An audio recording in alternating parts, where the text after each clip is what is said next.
If you have been following the news or are even a little in touch with current affairs, then you must have heard that crypto is crashing. Coins that were once touted as revolutionary have been delisted from many exchanges, and even the ones like Bitcoin have lost more than half of their value. But there is still light at the end of the tunnel, and smart investors can actually get rich from this crash. Hey, and welcome back to the channel. My name is Isaac, your personal finance nurse, and today I'm going to tell you how to make money from the crypto crash. So, without further ado, let's get into it.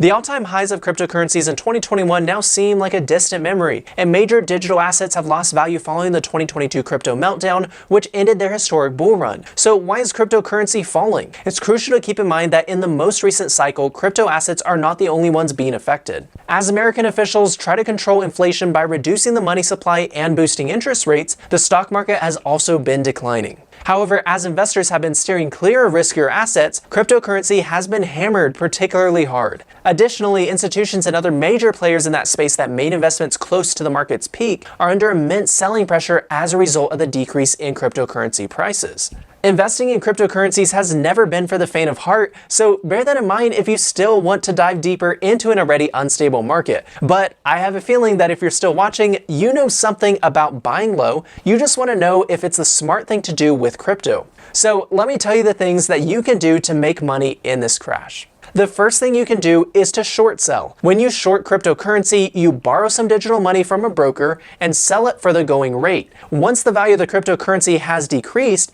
the trader purchases it and pays the broker back with the borrowed funds plus any interest. The profit is the sum of the cost of purchasing and selling the cryptocurrency. So for example, you take $5,000 worth of Bitcoin from someone, then the price suddenly drops and you sell the Bitcoin for $4,000. You will return the original Bitcoin to the person you took the loan from and keep the rest as your profit. Given how erratic the cryptocurrency market is, taking short bets may be enticing. Short selling is dangerous though, as traders run the risk of losing more money than they initially invested. Therefore, experienced investors are best suited for short selling. You have to identify a trend and then use it to your advantage. Another alternative approach is to invest in altcoins. Cryptocurrencies known as altcoins are less popular than Bitcoin and have more potential for development. You can earn money by day trading these altcoins, and if you play your cards right, then you might even end up doubling or tripling your money. But there are many differences in these coins, and you can even end up losing more than you gain. While some of these tokens can be obvious frauds, others might just be a rug pull.